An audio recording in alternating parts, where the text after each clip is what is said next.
तो hello guys, मेरे और एक न्यू वीडियो पे आप सबका स्वागत है। मेरा नाम है प्रसन्न और आप देख रहे हैं मून जेडेक्स टीवी। तो गाइस, इस वीडियो में हम बहुत ही कमाल की चीज एक बनाने वाले हैं। तो गाइस, इस वीडियो में हम बनाने वाले हैं पॉकेट एलईडी, वो भी माचिस के पैकेट से। तो गाइस, इस एलईडी को बनाना इतना आसान है कि एक बच्चा पैदा होने के तुरंत ही बाद इसे बनाना सीख जाएगा।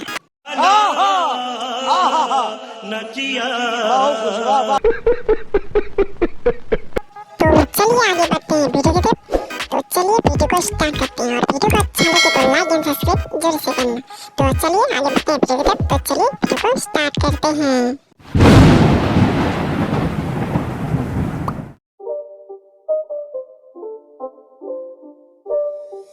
It's not a game, it's a rich